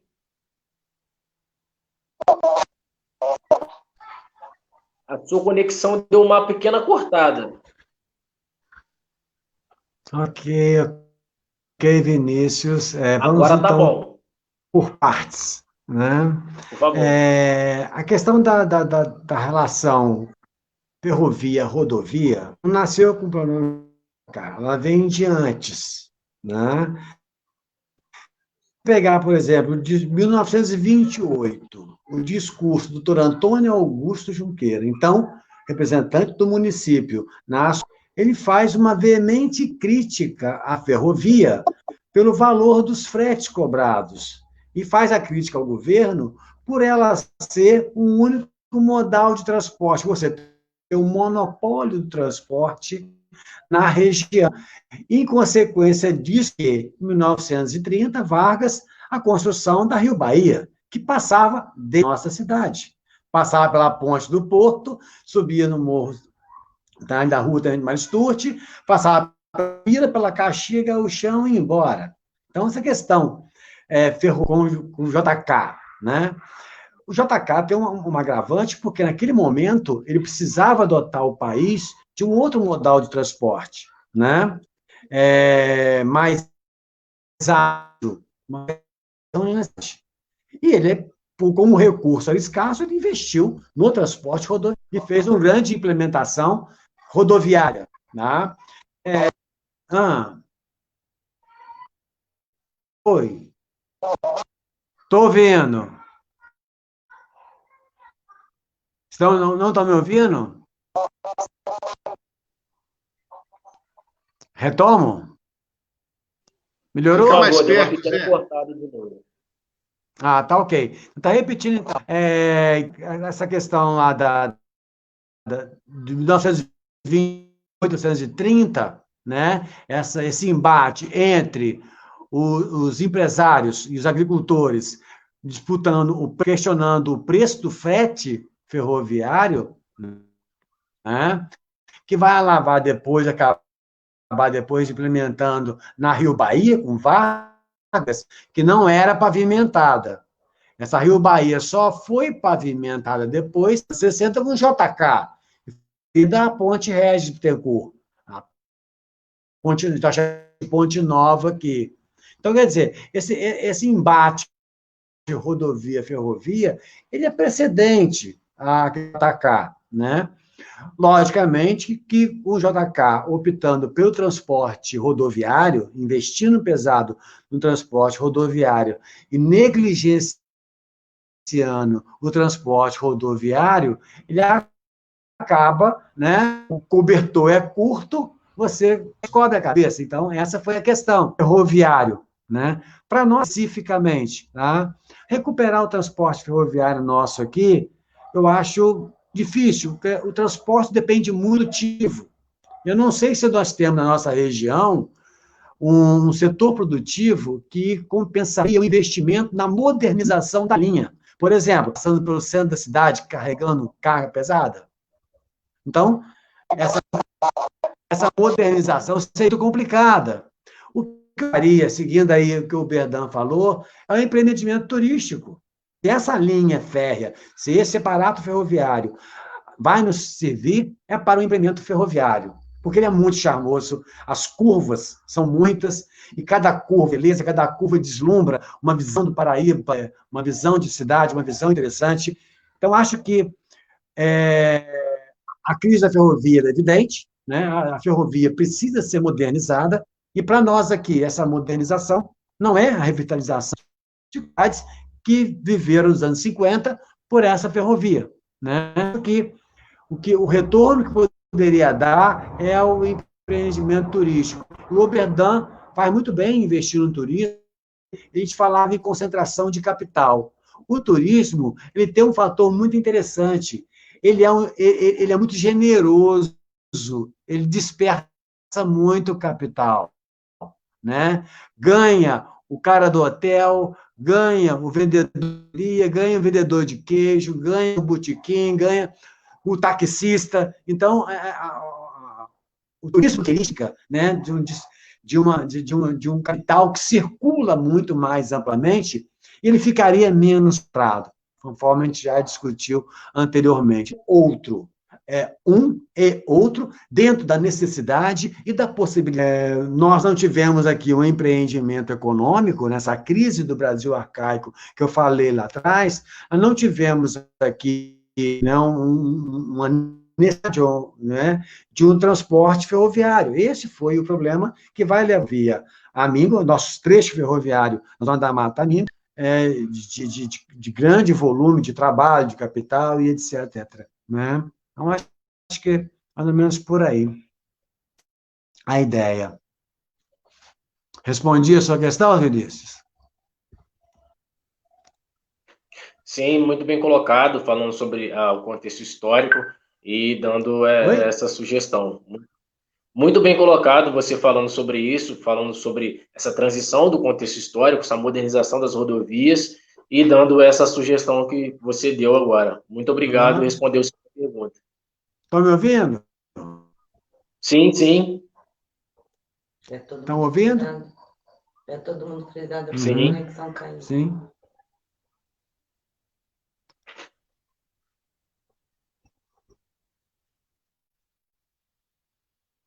Não estou te ouvindo, José.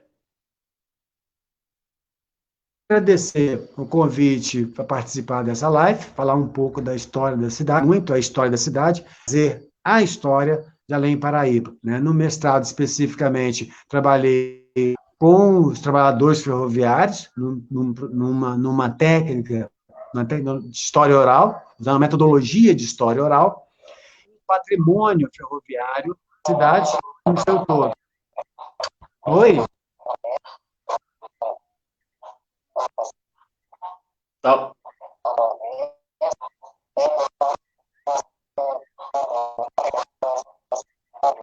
Ok. Eu que agradeço. Não entendi. Picou? Tá jóia. Não, eu só queria a participação na live, um momento importante, legal, né? Falar sobre a história da cidade. Ok, muito obrigado. Eu também tenho uma pergunta para o nosso pré-candidato Oberdan. Oberdan, os gestores não se preocupam com o patrimônio cultural, material e imaterial, na maioria das vezes. Na verdade, são duas perguntas dentro de uma. A primeira pergunta seria possível, através de políticas públicas, preservar o patrimônio histórico? E a segunda, quais as medidas que um gestor ele poderia tomar para colocar em pauta a discussão pública a essa temática?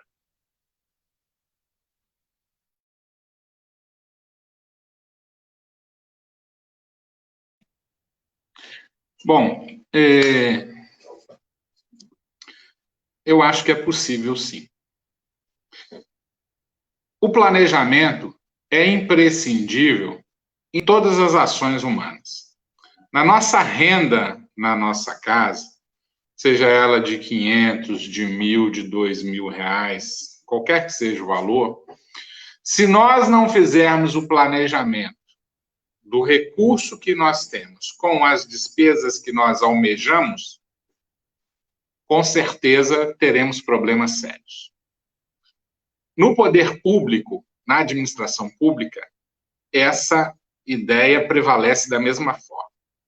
Na iniciativa privada, o planejamento é sugestivo.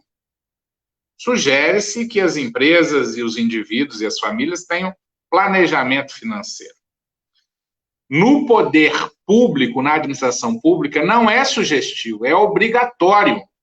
E você tem instrumentos de planejamento que a administração pública precisa usar. É o plano plurianual de obras, né, é a lei orçamentária anual. Eu, por exemplo, se for da vontade de Deus que eu ganhe a eleição, eu vou implantar o orçamento participativo. Nós vamos discutir com a comunidade as ações dos orçamentos. Outro instrumento importante de planejamento são os conselhos municipais. Então, nós temos na cidade o Conselho de Patrimônio Histórico. Não sei se ele está funcionando, se ele está ativado, mas na nossa futura gestão, é a nossa expectativa de reativá-lo e torná-lo efetivamente funcionando. Com isso, nós vamos discutir os recursos existentes, os recursos possíveis de captar, através de programas governamentais, através de parcerias com a iniciativa privada, através de emendas parlamentares, para poder fazer o trabalho de restauração que precisa ser feito. E não dá para fazer tudo de uma vez só. Mas com planejamento você pode priorizar e hierarquizar as ações. Qual que vai ser feita a primeira, qual que vai ser feita a segunda. Agora, o mais importante disso tudo, queridos ouvintes, é a continuidade. Se cada prefeito que já passou pela cidade tivesse todo ano investido um volume de recursos em restauração de patrimônio histórico, o resultado de hoje seria muito melhor do que é. Tivemos prefeitos que já fizeram investimentos em preservação de patrimônio histórico. Tivemos outros tantos que não. Né? E o que acontece? Muitas pessoas, às vezes, pensam e fazem críticas que restaurar, tipo assim, restaurar patrimônio histórico, restaurar prédio velho. Só que essas pessoas não têm a consciência, a informação e a consciência de que preservação de patrimônio histórico é renda, é turismo, é pessoas nos visitando. Aonde nós temos uma locomotiva Maria Fumaça em circulação num raio aqui de 200 quilômetros? Não temos. E quando eu falo de um raio de 200 quilômetros, eu atinjo Volta Redonda, eu atinjo Barra Mansa, eu atinjo Rio de Janeiro, eu atinjo Petrópolis, Teresópolis, Nova Friburgo, uma série de cidades, né, que tem potencial, que tem pessoas que têm renda, que fazem turismo e que poderiam vir aqui para fazer um passeio de Maria Fumaça, um passeio de barco no Rio Paraíba, que é lindo, uma visita às nossas fazendas históricas, uma visita ao nosso distrito de Angostura. E se constantemente uma parcela do orçamento municipal, mas uma parcela de recursos captados, extra-orçamento municipal, fossem investido, todo ano estaria sendo suprida uma demanda, sendo reparado um dano, e a continuidade levaria a um resultado muito grande. E quando você mostra resultado, às vezes você desperta investidores e você sensibiliza outras esferas de governo, estadual e nacional, que vão reconhecer, poxa, o povo de Além Paraíba, as administrações de Além Paraíba são sérias com relação ao patrimônio histórico. Aí entra o IFAM, né?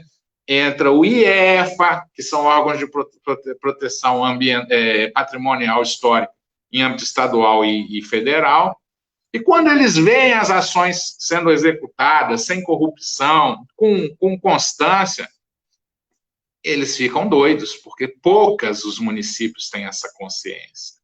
Por que Ouro Preto? Por que Mariana? Por que Tiradentes? Por que essas cidades chegaram ao patamar que estão? Porque a caminhada começou muito mais lá atrás, né? Porque os investimentos começaram muito atrás. E um investimento puxa outro, né? E quando as pessoas começam a ver um fluxo de pessoas, de outras pessoas, de turistas chegando, quem tem recurso, quem tem investimento, começa a pensar, poxa, eu posso ganhar dinheiro, eu posso me empreender, eu posso estabelecer um negócio para recepcionar e cuidar e atender esses turistas. Então, a própria iniciativa privada também solta o freio de mão e começa a investir nessas ações turísticas. Então, eu acho plenamente possível preservar o patrimônio histórico, né? E além Paraíba, em alguns momentos, já fez isso, né? Eu acabei de falar, eu sou um fã incondicional do trabalho do André Borges no museu e com a restauração daquela parte que já foi restaurada das estações ferroviárias. Sou um fã incondicional dessa equipe de ferroviários da Locomotiva 51 e outras iniciativas que eu posso não estar lembrando agora. É possível, sim. Tem que dar o primeiro passo, porque qualquer corrida, qualquer aceleração começa com o primeiro passo, com os primeiros passos e com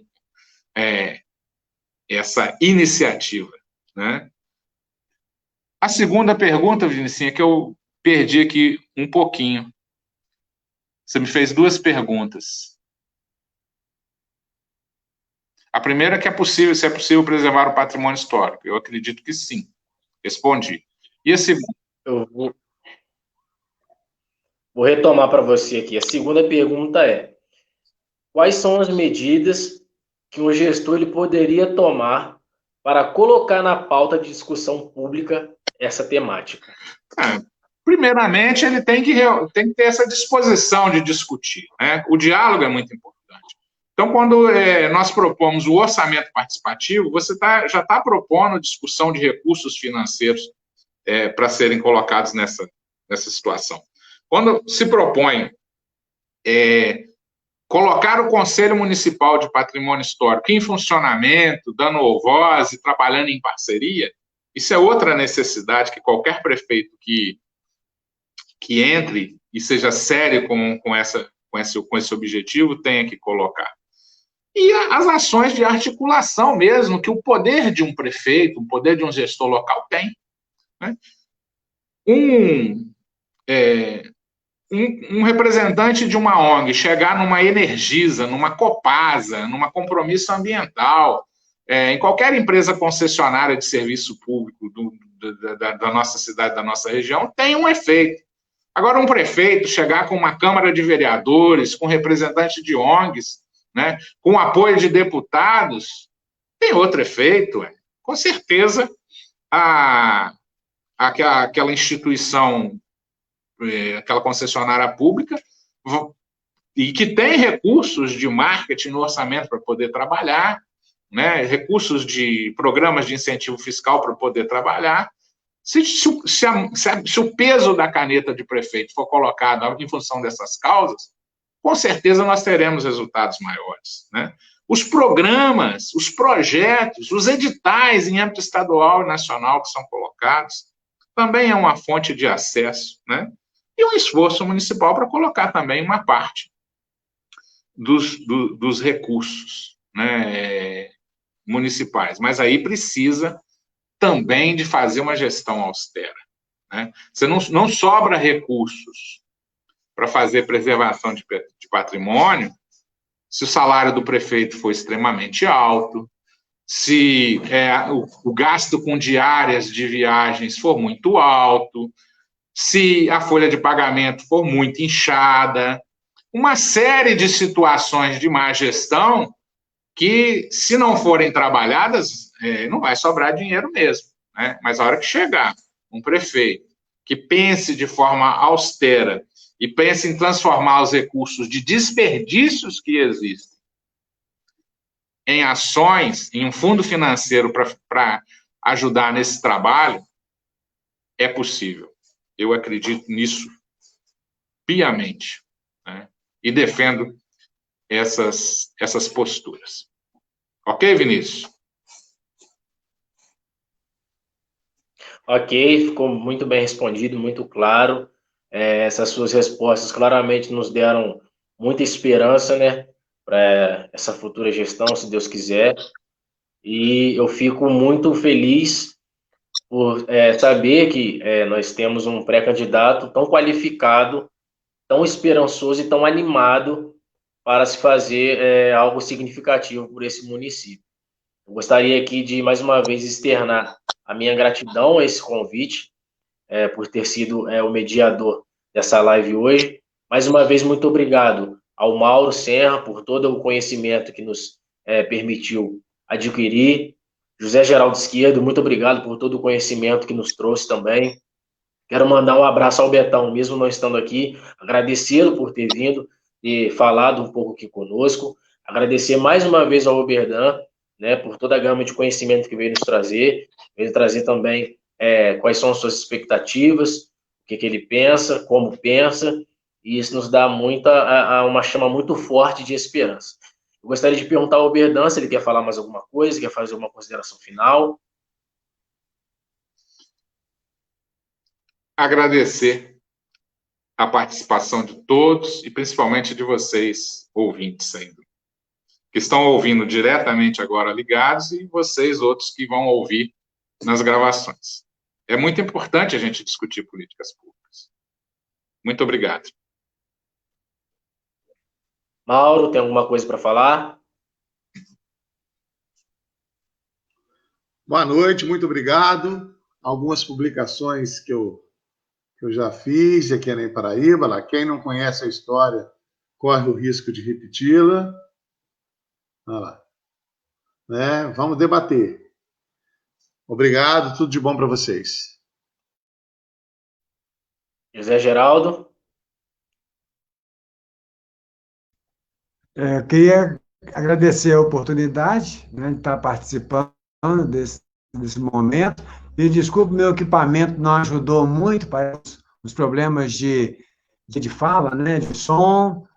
Pido desculpa aí, mas acho que no todo assim, deu para entender o que a gente quis mostrar aqui, né? E essa oportunidade do município, né, ao lado de pessoas tão legais quanto vocês, foi muito bom. Obrigado a todos. E a paciência dos ouvintes estar nos ouvindo aqui também, né, participando com a gente aqui nesse momento. Um abraço a todos. Muito obrigado, senhores, e espero ter uma nova oportunidade. Grande abraço, boa noite a todos os ouvintes. Boa noite.